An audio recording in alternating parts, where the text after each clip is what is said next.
आज की वीडियो में हम बात करने वाले हैं आलोक कुमार के बारे में, चूँकि इस समय काफ़ी ज़्यादा दुख में हैं और उनकी गलती सिर्फ ये थी कि उन्होंने अपनी बीवी को पढ़ा लिखा कर एक बहुत बड़ा एसडीएम ऑफिसर बना दिया। साथ ही साथ उनकी बीवी ने एसडीएम ऑफिसर बनने के बाद उनके साथ चीटिंग की और साथ में धोखाधड़ी और दहेज उत्पीड़न के काफ़ी सारे केस लगा दिए।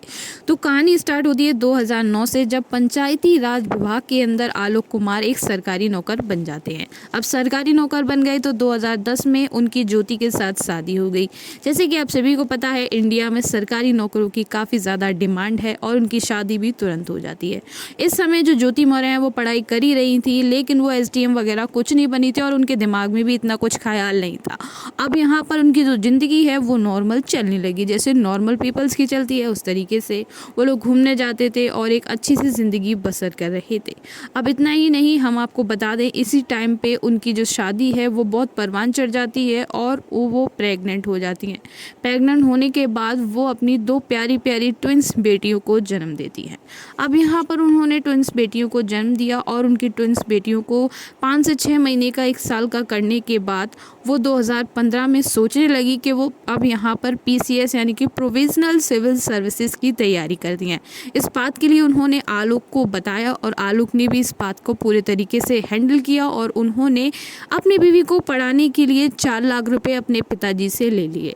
अब अपने पिताजी से 4 लाख रुपए लेने के बाद अपनी बीवी की अच्छी प्रिपरेशन को देखने के बाद उनकी बीवी बन जाती है एसडीएम। अब वो एसडीएम बन जाती है तो उस समय भी वो सब कुछ सही होता है और वो अपनी बीवी जो है वो इंटरव्यू में बताती हैं कि किस तरीके से उनके ससुराल वालों ने और उनके पति ने उनका साथ दिया। लेकिन कुछ समय बीतने के बाद, यानी कि 2018-19 बीतने के बाद, यहाँ पर जो एसडीएम ज्योति मौर्य हैं उनके अंदर ईगो आ जाता है पैसे कमाने का और अपने पति को वो बहुत ही नीचा सोचने लगती हैं। तो धीरे धीरे करके उनकी फैमिली में अब घरेलू झगड़े, छोटे मोटे घरेलू झगड़े होने लगे, क्योंकि जब वो ऑफिस से आती होंगी तो उन्हें लगता होगा कि उनके जो पति हैं वो बहुत ही छोटे हैं और वो उनके साथ रहने लायक नहीं है। तभी एंट्री होती है उनके बॉयफ्रेंड की, जिनका नाम है मनीष। मनीष जो है वो अच्छे खासे पुलिस ऑफिसर थे, जो कि प्रतापगढ़ उत्तर प्रदेश के थे। वहाँ पर ही वो पुलिस ऑफिसर की वर्क कर रहे थे। अब यहाँ पर इनका जो प्यार है वो स्टार्ट हो चुका। अब ये लोग प्यार करने लगे एक दूसरे से और यहाँ पर जो ज्योति मौर्य है वो चैटिंग में कहा करती थी कि वो कैसे भी करके अपने पति आलोक कुमार से पीछा छुड़ाना चाहती हैं और जल्दी से जल्दी कोई भी उल्टे सीधे चार्जेस लगाकर इससे डिवोर्स लेना चाहती हैं अपने पति से। अब धीरे धीरे कर यहाँ पर आलोक और उनकी और ज़्यादा झगड़े चालू होने लगे, लेकिन आलोक को ये नहीं पता था कि वो उसके साथ इस तरीके की चीटिंग करेगी। पर एक दिन फेसबुक की चैटिंग जो है वो आलोक ने देख ली सारी, जो मैंने अभी आपको दिखाई थी। और वो चैटिंग देखने के बाद आलोक ने पूछा अपनी बीवी से, तो उन्होंने सारा माजरा बताया कि किस तरीके से वो मनीष से प्यार करती हैं। और इतना ही नहीं, आलोक ने अपनी बीवी को अपने बॉयफ्रेंड यानी कि मनीष के साथ होटल रूम में भी देख लिया और यहाँ पर वो दोनों एक दूसरे के साथ थे। और यहाँ पर जब आलोक ने ये सारी चीज़ें देखी तो आलोक ने अपनी बीवी से पूछने की कोशिश की कि ये आखिरकार चल क्या रहा है। और इसी बीच मनीष और आलोक के बीच में भी हाथापाई होने के मामले सामने आते हैं।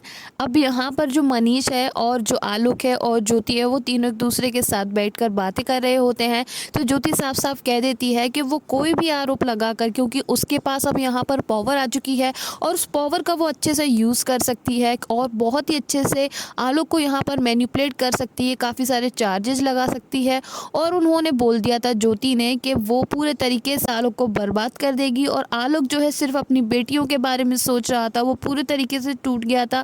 तो ये सारी गुहार लेकर वो पुलिस के पास आता है और पुलिस से पूछता है कि आगे वो क्या करे। तो ऐसे ही करके ये जो वीडियो होती है आलोक की वो वायरल होने लग जाती है और ये केस को जो पुलिस है वो पूरे तरीके से तवज्जो देने लगती है। और अब जो पूरा केस है पूरे तरीके से उसकी अच्छे से तहकीकात हो रही है। अभी पूरे तरीके से नहीं बताया जा सकता कि कौन विक्टिम है और किसकी गलती है, लेकिन जो एविडेंस मिल रहे हैं उससे साफ साफ पता चल रहा है कि यहाँ पर ज्योति ने आलोक के साथ बहुत गलत किया है और क्या होना चाहिए आगे और आलोक को किस तरीके से जस्टिस मिलना चाहिए। और जनता का भी यही कहना है कि आलोक को जस्टिस मिलना चाहिए, क्योंकि जब एक महिला कमाने जाती है वो अपने बारे में सोचती है और जब आदमी कमाने जाता है वो पूरे परिवार के बारे में सोचता है। और इस समय भी आलोक कुमार इस चिंता में है कि उनकी बेटियों का, 2 बेटियों का आगे क्या होगा और उनके परिवार का क्या होगा। तो thank you so much for watching. मिलते हैं अमेजिंग वीडियोज़ के साथ।